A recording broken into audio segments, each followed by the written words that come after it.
Hello guys, welcome to Abhishek Jha classes. तो कैसे हो मेरे प्यारे प्यारे जीव जंतुओं। तो आज हम लोग करने वाले हैं बहुत बेहद इंपॉर्टेंट चैप्टर जिसका नाम है डेप्रीशिएशन। जी हाँ दोस्तों, फाइनेंशियल अकाउंटिंग का सबसे मोस्ट इंपॉर्टेंट चैप्टर है डेप्रीशिएशन और ये चैप्टर आपका 10 मार्क्स का एग्जाम में रहेगा। सबसे पहले तो हम लोग जानेंगे कि आज इस पर्टिकुलर लेक्चर में, आज इस इंट्रोडक्टरी लेक्चर में हम लोग क्या क्या करने वाले हैं। तो इसके लिए मैं बैकग्राउंड लिखवाया हुआ हूं। तो बैकग्राउंड में सबसे पहले देखिए, सबसे पहले हम लोग समझेंगे कंसेप्ट ऑफ डेप्रीशिएशन, यानी कि डेप्रीशिएशन होता क्या है। समझ तो कर लेंगे, लेकिन सबसे पहले आपको यह जानना जरूरी है ना कि डेप्रीशिएशन है क्या। इसके बाद हम लोग जानेंगे causes of depreciation. Business firms, businessman लोग डेप्रीशिएशन क्यों करते हैं, क्या कारण है डेप्रीशिएशन कराने का। Next, original cost of depreciation के बारे में चर्चा करेंगे कि ओरिजिनल कॉस्ट ऑफ डेप्रीशिएशन होता क्या है और हिस्टोरिकल कॉस्ट किसको बोलते हैं। इसके बाद हम लोग बात करेंगे स्क्रैप वैल्यू का।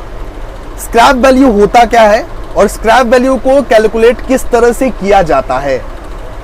सबसे मोस्ट इंपॉर्टेंट, इसके बाद हम लोग चर्चा करेंगे मेथड्स ऑफ चार्जिंग डेप्रीशिएशन, यानी कि डेप्रीशिएशन के कितने मेथड्स होते हैं और कितने मेथड्स आपको पढ़ने हैं।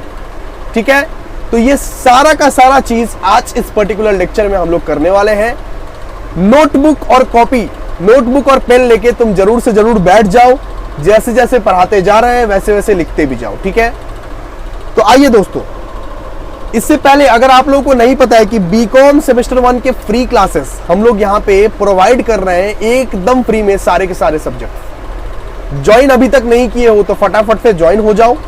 डिस्क्रिप्शन में 6 स्टेप्स दिए हुए हैं, कमेंट बॉक्स में भी 6 स्टेप्स दिए हुए हैं। फटाफट से ज्वाइन हो जाओ और लाभ उठाइए फ्री क्लासेस का। तो दोस्तों आइए हम लोग स्टार्ट करते हैं अभी। सबसे पहला कंसेप्ट ऑफ डेप्रीशिएशन, यानी कि डेप्रीशिएशन होता क्या है, इसको समझने के लिए पहले रीड आउट करना पड़ेगा। आइए रीड करते हैं। Depreciation is the decrease in the book value of fixed asset because of it use. एक फिक्स्ड एसेट आपने खरीदा, यानी कि एक मान लीजिए मशीन आपने खरीदा। मशीन का जो वैल्यू है वो दिन प्रतिदिन ना कम होता जाएगा। जिस तरह से आप उसको यूज करेंगे, जैसे जैसे आप लोग उसको यूज करेंगे, उसका वैल्यू हमेशा कम होता जाएगा। हर साल उसका कुछ ना कुछ वैल्यू डेप्रीशिएट होता रहेगा। ठीक है, मान लीजिए मैं एक एग्जांपल देता हूं इसको आपको समझाने के लिए।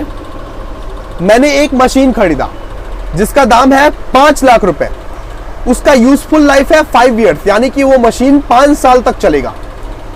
तो देखिए, मैंने अगर वो मशीन 2018 में खरीदा है तो 2018 में तो उसका वैल्यू 5 लाख रुपए ही रहेगा, लेकिन 2019 आते आते उसका वैल्यू कितना बच जाएगा भैया, 5 लाख है और हर साल 1-1 लाख करके खत्म होता जा रहा है, तो 2019 में उसका वैल्यू बचेगा 4 लाख। इसी तरह उस मशीन का वैल्यू 2020 में बचेगा 3 लाख।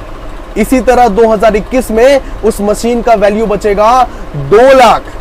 इसी तरह 2022 में उस मशीन का वैल्यू बचेगा 1 लाख। उसी तरह 2023 में उसका वैल्यू 0 रह जाएगा, यानी कि 2023 में इस मशीन का पूरा वैल्यू खत्म हो जाएगा। तो वो यूजफुल लाइफ के ऊपर डिपेंड करता है कि हमारा मशीन कितना दिन तक चलने वाला है। लेकिन आप एक बात बताइए, एक कंपनी प्रॉफिट कमाती है, इस मशीन की वजह से एक कंपनी 5 साल तक प्रॉफिट कमाई है, तो इस मशीन को जो चार्ज है, इस मशीन का जो एक्सपेंस है वो रिकॉर्ड करेगी कि नहीं करेगी। जी हाँ बिल्कुल भैया करेगी। तो depreciation is a charge against profit, यानी कि आपने जो प्रॉफिट कमाया वो तो आपने रिकॉर्ड कर दिया, लेकिन ये भी तो रिकॉर्ड कीजिए कि हर साल आपका 1-1 लाख रुपए का जो वैल्यू है वो जो कम होता जा रहा है उसको तो भी तो रिकॉर्ड कीजिए। यानी कि 5 लाख का मशीन 4 लाख हो गया, तो 1 लाख का जो आपका एक्सपेंस हो गया है उसको आप पीएल के डेबिट साइड में रिकॉर्ड कीजिए। इसीलिए हम लोग पीएल के डेबिट साइड में रिकॉर्ड करते हैं to depreciation on fixed asset, है ना, because depreciation is an expense, also depreciation is an charge against profit. समझे? आप प्रॉफिट कमा रहे हो, लेकिन उस प्रॉफिट को कमाने के वजह से आपने कितना कुछ गवाया है। आपने 1 साल का मशीनरी का वैल्यू गवाया है ना, उस गवाने वाला चीज को भी तो लिखिए, रिकॉर्ड कीजिए अकाउंटिंग टर्म्स में। इसीलिए हम लोग यहां पे डेप्रीशिएशन को रिकॉर्ड करते हैं। समझ में आया कि नहीं आया बताइए? बिल्कुल समझ में आया भैया। इसको पहले पॉज करके लिखो, तो लिखिए, मैं वेट कर रहा हूं आप लोगों के लिए। लिखिए, depreciation is decrease in the book value of fixed asset because of it use. बहुत सादा यूज करेंगे तो डिक्रीज तो होगा ही। जैसे आप लोगों का मोबाइल फोन भर दिन आप लोग यूज करते रहते हैं, तो इसका वैल्यू धीरे धीरे धीरे धीरे करके डिक्रीज होता है, मतलब ये रहता है ना। तो इसको लिखे, समझ में आया? नेक्स्ट टॉपिक पे आगे बढ़े। जी भैया बढ़ जाइए, आइए नेक्स्ट टॉपिक। अब हम लोग पढ़ेंगे कॉजेस ऑफ डेप्रीशिएशन। डेप्रीशिएशन क्यों करने की जरूरत पड़ती है, क्यों होती है डेप्रीशिएशन? सबसे पहला तो बात यह है wear and tear. Wear and tear मतलब आप अगर एक मशीन को लाए हैं अपने फैक्ट्री में, वो मशीन कभी ना कभी तो लॉस सफर करेगी ना। कैसे लॉस सफर भैया? या तो वो मशीन खराब हो गई, या तो वो मशीन मतलब ये केमिकल रिएक्शन की वजह से खराब हो गई, या तो हैंडलिंग की वजह से खराब हो गई। जो लेबर को आप लगाए हैं वो मशीन को ऑपरेट करने के लिए, वो लेबर ठीक से काम नहीं किया, वो लेबर मशीन को खराब कर दिया। तो इसी सब चीज के लिए तो डेप्रीशिएशन करते हैं ना आप लोग। एक्सेसिव यूज कर दिया मशीन का, ये या तो कुछ केमिकल लोचा हो गया, वो मशीन में कुछ केमिकल लोचा हो गया, केमिकल रिएक्शन हो गया, इसके वजह से वो मशीन खराब हो जाता है। तो उसको तुम रिकॉर्ड करोगे कि नहीं करोगे? वो तुम्हारा लॉस है ना। जी हाँ भैया, लॉस है वो। इसके बाद वाला पॉइंट है डिप्लेशन। जैसे आप लोग एक मोबाइल फोन खरीदते हो, मोबाइल फोन धीरे धीरे देखेगा, मोबाइल फोन मान लीजिए आपने 5 साल चलाया है, एक मोबाइल फोन मान लीजिए आप 5 साल चलाए हैं, तो सबसे पहला वाला साल जो आप लोग मोबाइल फोन खरीदे होंगे, उस साल में देखिएगा एकदम रापचिप चलेगा, लाइक इतना अच्छा स्मूथ चलता है मोबाइल फोन, उसमें पबजी, BGMI सारा का सारा गेम डाउनलोड करके देख लीजिएगा। सेकेंड ईयर में थोड़ा सा हैंग करना शुरू करेगा, और थर्ड फोर्थ ईयर आते आते पूरा हैंग करना ही शुरू कर देगा, और 5वां साल में तो वो फोन बकलोल ही हो जाएगा, है ना। तो धीरे धीरे डिप्लेट करता रहता है, धीरे धीरे एकदम खराब होता रहता है कि नहीं? वैसे ही मशीन का भी रहता है, जितना आप यूज कीजिएगा एक चीज को, जितना आप एक फिक्स्ड एसेट को यूज कीजिएगा, उतना वो पुराना होता है और उतना वो खराब होता जाता है। ठीक है। इसके बाद वाला पॉइंट है ऑब्सोलेंस, यानी कि innovation of better technology. Market में एक बेटर टेक्नोलॉजी आ गया, अब आपका पुराना वाला टेक्नोलॉजी को कोई पूछेगा नहीं। अब आपका पुराना टेक्नोलॉजी को कोई नहीं पूछेगा, क्योंकि मार्केट में बेटर टेक्नोलॉजी आ गया, बढ़िया टेक्नोलॉजी आ गया। आपके पास अभी एक कीपैड वाला फोन यानी कि स्विच वाला फोन रहेगा, तो आप उसको मार्केट में बेचने जाइएगा, कितना मिल जाएगा भाई? 200-300 से ज्यादा नहीं मिलेगा। स्मार्टफोन में तो तभी भी मिल भी जाएगा 5-10 हजार रुपए। स्मार्टफोन को अगर तुम बेचोगे तो 5-10 हजार रुपए मिल भी जाएगा, लेकिन कीपैड फोन को अगर तुम बेचोगे ना तो 200-300 से ज्यादा नहीं मिलेगा बाबू। समझा बात? समझा? तो इसको बोलते हैं ऑब्सोलेंस, यानी कि इनोवेशन ऑफ बेटर टेक्नोलॉजी। जैसे जैसे बेटर टेक्नोलॉजी आता जाता है, वैसे वैसे आपका ओल्ड टेक्नोलॉजी का मशीन एकदम लाइक कुछ काम का नहीं रहता है। मार्केट में उसको बेचने जाइएगा ना तो रद्दी के दाम में बिकेगा। समझे? इसके बाद एबनॉर्मल ऑक्यूरेंस। कभी कभी मशीन के साथ एक्सीडेंट हो जाता है, इंसान के साथ एक्सीडेंट होता है, मशीन के साथ कब से एक्सीडेंट होने लगा? होता है भाई, होता है। अचानक से मशीन गिर गया, गिर के टूट गया, तो एक्सीडेंट हुआ कि नहीं? मशीन में आग लग गई, खराब हो गया कि नहीं मशीन? नेचुरल कैलेमिटी यानी कि आंधी तूफान की वजह से मशीन में कुछ इफेक्ट पड़ गया, हुआ कि नहीं? ठीक है, चलिए इसको बोलते हैं abnormal occurrence. Causes of depreciation समझ में आ गया? लिख लीजिए एक बार अपने कॉपी में, फटाफट से लिखो। आलस बिल्कुल नहीं करना है, आलस करोगे तो सप्ली लगेगा। चलो नेक्स्ट, लिख लिए होंगे आप लोग। आइए नेक्स्ट, अब हम लोग समझते हैं कि ओरिजिनल कॉस्ट किसको बोलते हैं, ओरिजिनल कॉस्ट और हिस्टोरिकल कॉस्ट किसको बोलते हैं। अब एक बात आप लोग समझिए, आपका मशीन का दाम है 1 लाख रुपए, आपने मशीन खरीदा 1 लाख रुपए का, और 10,000 रुपए उसका डिलीवरी चार्जेस है, और 2,000 रुपए उसका इंस्टॉलेशन चार्जेस है। क्या है ये? 10,000 रुपए मान लीजिए इसका डिलीवरी चार्जेस है, और 2,000 रुपए आपका इंस्टॉलेशन चार्जेस है। तो फिर भी आप यही बोलोगे क्या मशीनरी का 1 लाख रुपए दाम है? नहीं भैया, क्योंकि डिलीवरी में भी तो 10,000 मेरा खर्चा हुआ है, इंस्टॉलेशन में भी तो मेरा 10,000 मतलब 2,000 रुपए खर्चा हुआ है। इंस्टॉलेशन मतलब क्या होता है भैया? इंस्टॉलेशन मतलब मशीनरी को सही जगह पे फिट करना, सही जगह पे लगाना। जैसे कि आप एलईडी टीवी लेके आते होंगे तो वो इंस्टॉल करने के लिए एक आदमी आता होगा कि नहीं, तो उसी तरह मशीन को भी तो इंस्टॉल करने के लिए वहां से आदमी भेजता होगा। मान लीजिए मशीनरी को आपने 1 लाख रुपए में खरीदा, ठीक है, समझ गए। आपने 10,000 रुपए डिलीवरी चार्ज पे खर्चा कर दिया और 2,000 रुपए इंस्टॉलेशन पे खर्चा कर दिया, तो आप मशीनरी कितने का बताइएगा?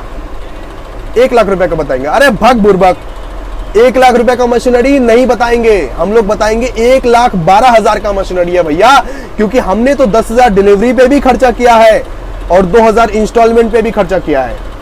तो इसी तरह ओरिजिनल कॉस्ट इसको बोलते हैं। ओरिजिनल कॉस्ट ये 1 लाख नहीं है, ओरिजिनल कॉस्ट ये है, यानी कि ओरिजिनल कॉस्ट 1,12,000 है। समझे कि नहीं? तो कॉस्ट ऑफ एसेट कैसे निकालना है बताइए? Cost of asset equals to purchase price plus freight plus installation cost. Okay, purchase price plus freight plus installation cost. और एक एग्जांपल देते हैं। मान लीजिए आपने एक मशीन खरीदा 1 लाख रुपए का, ठीक है, ओके, 1 लाख रुपए का तो मशीन ही खरीदा, लेकिन तुमने फ्रेट में दे दिया 5,000 रुपए और इंस्टॉलेशन चार्ज दे दिया 2,000 रुपए। कमेंट सेक्शन में बताइए कि आपका एसेट का कॉस्ट क्या रहेगा, आपका मशीन का कॉस्ट क्या रहेगा, आपका मशीन का पूरा वैल्यू क्या रहेगा। कमेंट सेक्शन में बताइए, ये होमवर्क है, ठीक है। समझ गए आप लोग ओरिजिनल कॉस्ट वाला कंसेप्ट?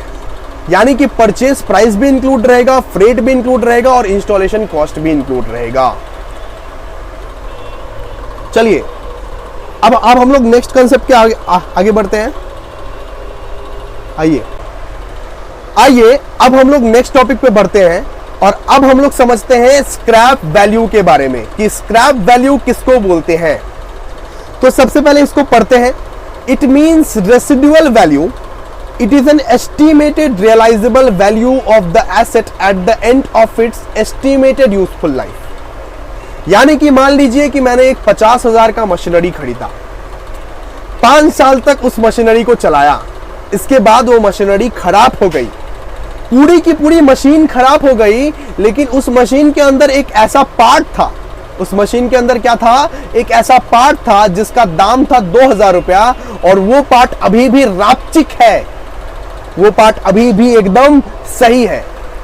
तो उस पार्ट को बेच के मैं 2,000 तो कमा सकता हूं ना, कम से कम उस पार्ट को बेच के मैं 2,000 तो कमा सकता हूं ना, कम से कम। यस भैया, क्यों नहीं कमाइएगा? वो कबार हो गया है, मैं जानता हूं कि वो कबारी हो गया है, मशीन का कोई वैल्यू नहीं है, लेकिन उसके अंदर एक पार्ट का अगर आप लोगों को 2,000 मिल रहा है तो आप 2,000 नहीं लीजिएगा? जी बिल्कुल लेंगे, जितना उसका वैल्यू बचा है कम से कम उतना ही मिल जाए, है ना। तो it means residual value, it is an estimated realisable value of the asset at the end of the estimated useful life. यानी कि 5 साल के बाद जब वो मशीन खराब हो जाएगी और वो मशीन का कोई ना कोई पार्ट पुर्जा अगर जिंदा रहेगा, उस पार्ट पुर्जा का हमें कुछ ना कुछ पैसा मिल जाएगा, तो उसको हम लोग क्या बोलेंगे? Scrap value. तो सिंपल सा बात है, इसका कैलकुलेशन कैसे करना है? Amount to be written off equals to cost of asset minus residual value. यानी कि 50,000 का एसेट अगर है और स्क्रैप वैल्यू अगर आपका 2,000 है, तो 48,000 आप लोग अपने पीएल में लिखेंगे, है कि नहीं? 48,000 का लॉस हुआ है, 50,000 का लॉस नहीं हुआ है। क्योंकि 2000 तो स्क्रैप था, है ना, 2000 तो आपको कबाड़ बेच के पैसा मिल गया। समझे की बात नहीं की? चलिए, तो स्क्रैप वैल्यू समझ गए। और एक एग्जांपल लीजिए, आप 2-4 हजार के बुक्स खरीदते हैं और वो बुक्स को जब आप कबाड़ में बेचते हैं तब आपको कितना मिलता है भैया? 200-400 रुपए मतलब मिलता है। वो कबाड़ी वाला तो हमें 200-400 रुपए देता है, मुश्किल से, वो भी मुश्किल से। तो आपका स्क्रैप वैल्यू हो गया वही, आपका स्क्रैप वैल्यू 200-400 रुपया का ही है। रियल वैल्यू कितना है? 4000-5000 का।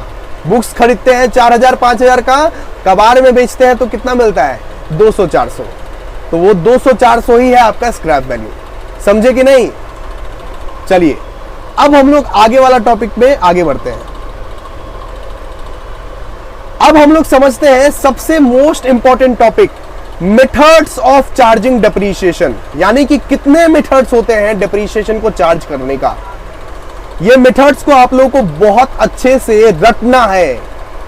सबसे पहले तो है स्ट्रेट लाइन मेथड, इसके बाद रिटन डाउन वैल्यू मेथड, इसके बाद प्रोडक्शन यूनिट मेथड। ये 3 मेथड बस आपके सिलेबस में है और यही 3 मेथड बस आपको पढ़ना है। और बहुत सारे मेथड्स होते हैं लेकिन उतना आप लोगों को पढ़ना ही नहीं है, बस ये 3 मेथड आप लोगों को पढ़ना है। क्या? एक है स्ट्रेट लाइन मेथड, एक है रिटन डाउन वैल्यू मेथड और एक है प्रोडक्शन यूनिट मेथड। ठीक है, तो स्ट्रेट लाइन मेथड क्या होता है भैया? सबसे पहले तो ये समझा दीजिए। समझाएंगे, लेकिन सबसे पहले इसका दूसरा नाम याद कर लो। स्ट्रेट लाइन मेथड को प्यार से हम लोग फिक्स्ड इंस्टॉलमेंट मेथड भी बोलते हैं। क्या बोलते हैं? स्ट्रेट लाइन मेथड को हम लोग प्यार से फिक्स्ड इंस्टॉलमेंट मेथड भी बोलते हैं और इक्वल इंस्टॉलमेंट मेथड भी बोलते हैं और ओरिजिनल कॉस्ट मेथड भी बोलते हैं। क्या बोलते हैं? ओरिजिनल कॉस्ट मेथड भी बोलते हैं। यानी कि इसका 4 नाम है। इन चारों में से कोई भी नाम तुमसे क्वेश्चन में पूछ लेगा, बोलेगा फाइंड फिक्स्ड इंस्टॉलमेंट मेथड, और तुम बकलोल की तरह ताकोगे कि फिक्स्ड इंस्टॉलमेंट मेथड तो सर पढ़ाई ही नहीं है। भैया स्ट्रेट लाइन मेथड को ही फिक्स्ड इंस्टॉलमेंट मेथड बोला जाता है। ठीक है, स्ट्रेट लाइन मेथड के 4 नाम है। सबसे पहले तो स्ट्रेट लाइन मेथड, दूसरा फिक्स्ड इंस्टॉलमेंट मेथड, तीसरा इक्वल इंस्टॉलमेंट मेथड, चौथा ओरिजिनल कॉस्ट मेथड। ठीक है, 4 नाम होते हैं।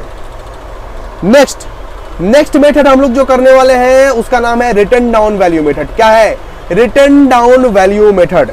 उसको प्यार से हम लोग डिमिनिशिंग बैलेंस मेथड भी बोलते हैं और उसको रिड्यूसिंग बैलेंस मेथड भी बोलते हैं। क्या क्या बोलते हैं? फिर से बताओ।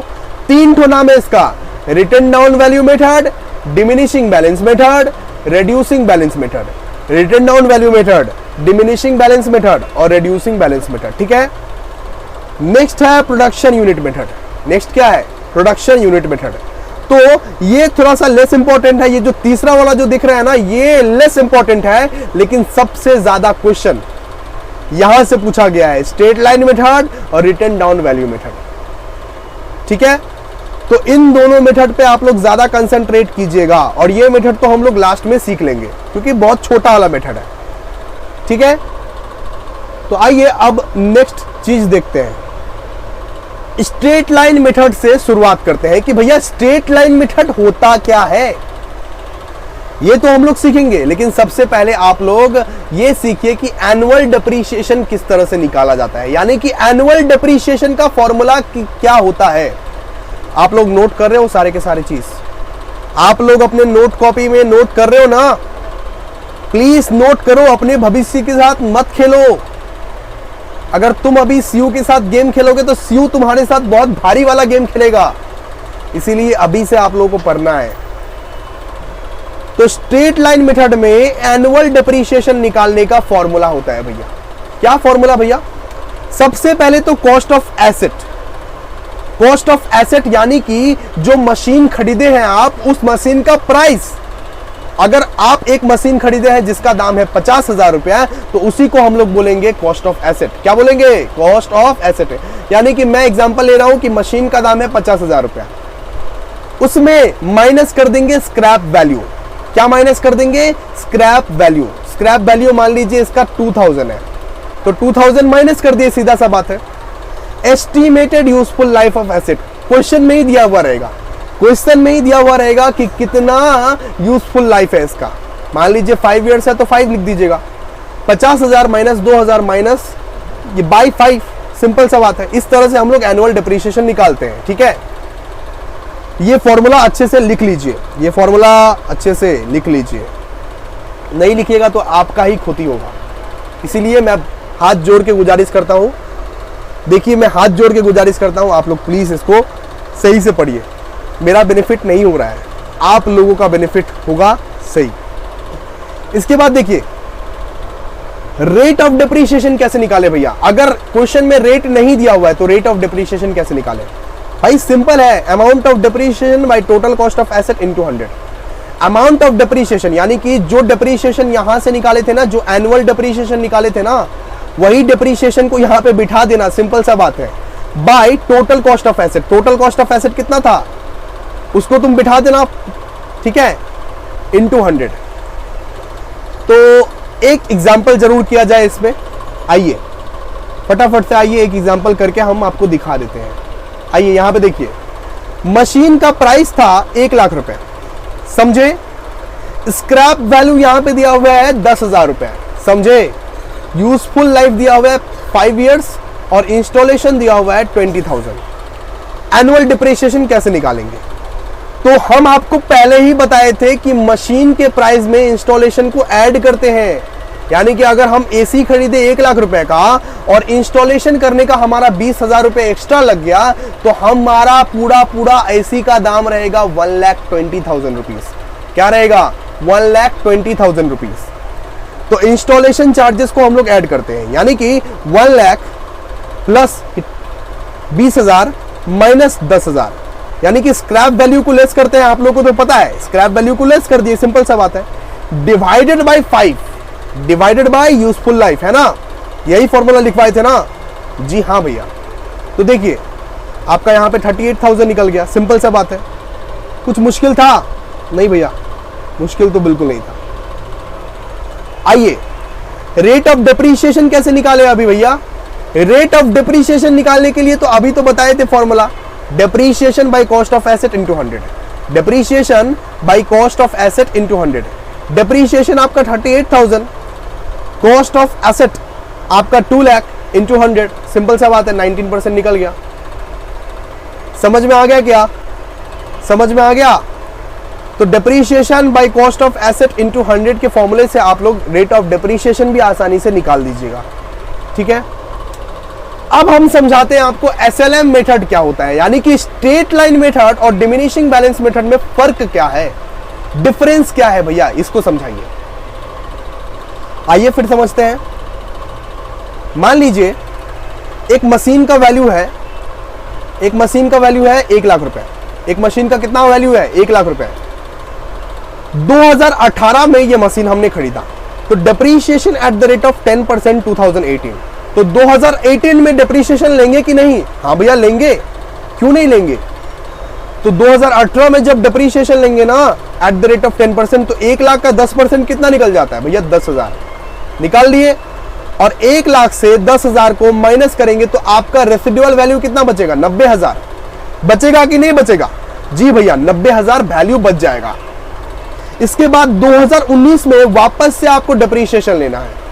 ऐसा ही करते हैं ना, 2018, 2019, 2020, जब तक इसका यूजफुल लाइफ चलेगा तब तक हम डिप्रीशिएशन लेते रहेंगे, लेते रहेंगे, लेते रहेंगे, है कि नहीं। तो 2019 में वापस जब आपने डिप्रीशिएशन लिया तो किस वैल्यू पे आप लोग को डिप्रीशिएशन लेना है, इस ओरिजिनल वैल्यू पे डिप्रीशिएशन लेना है। किस वैल्यू पे डिप्रीशिएशन लेना है, ओरिजिनल वैल्यू पे। यानी कि ये 1 लाख पे आपको डिप्रीशिएशन लेना है 10%। क्या करना है, 1 लाख पे डिप्रीशिएशन हर हमेशा लेना है, हर ईयर में जो आपका ओरिजिनल वैल्यू रहेगा ना उस पे डिप्रीशिएशन लेना है। मशीन का ओरिजिनल वैल्यू क्या था भैया, 1 लाख में खरीदे थे, तो वही 1 लाख को ओरिजिनल वैल्यू बोला जाएगा। वही 1 लाख के वैल्यू पे हर साल आप लोगों को डिप्रीशिएशन लेना है my dear boys and girls, हर साल। तो हर साल वही 1 लाख पे 10% करके, है ना,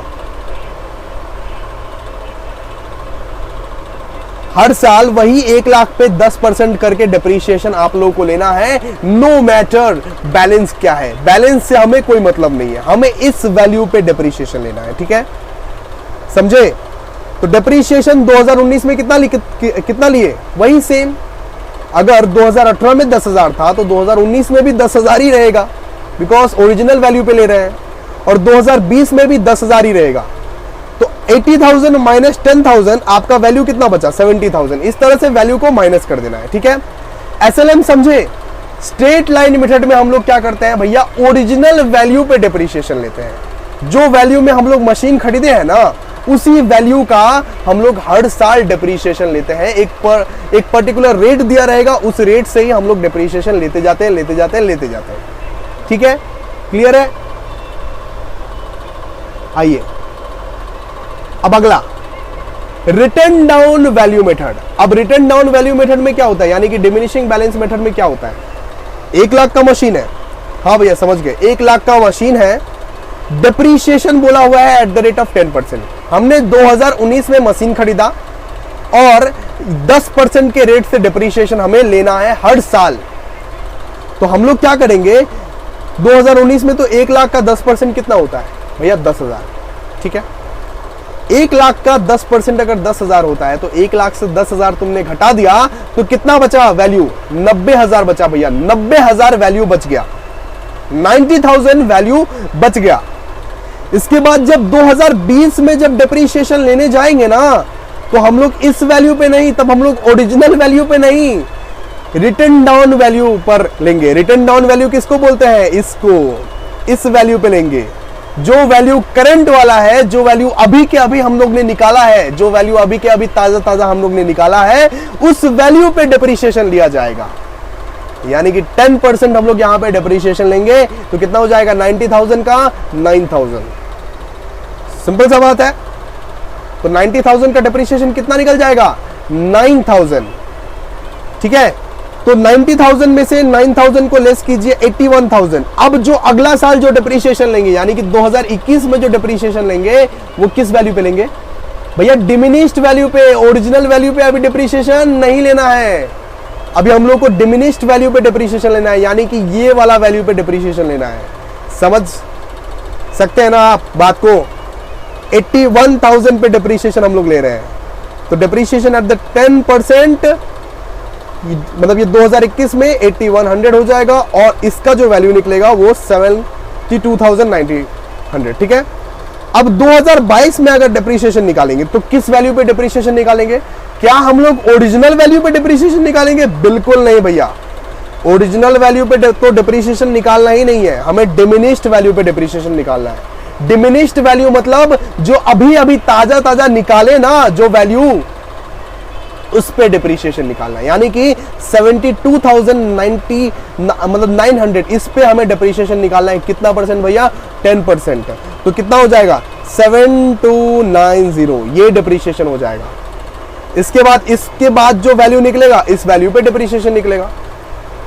समझे आप लोग, diminished value, straight line method और डिमिनिश्ड मेथड सब कुछ सिखा दिए। 2 इंपॉर्टेंट मेथड सिखा दिए दोस्तों। अगला क्लास से अब हम लोग सम्स करेंगे, सारे के सारे चीज, सारे के सारे कंसेप्ट हम लोग सीख चुके हैं दोस्तों। कांग्रेचुलेशन, अपने लिए एक तालियां बजाइए दोस्तों। अब हम लोग अगले क्लास से सम्स कर सकते हैं, और 10 में से 10 लाना है, आराम से आएगा। जब तक तुम्हारे साथ एजे है तब तक क्या फिक्र की बात है दोस्तों। बस आप लोग लाइक शेयर सब्सक्राइब कर दीजिए, और मिलते हैं नेक्स्ट वीडियो में, तब तक ठीक है। थैंक यू दोस्तों, चलिए बाय।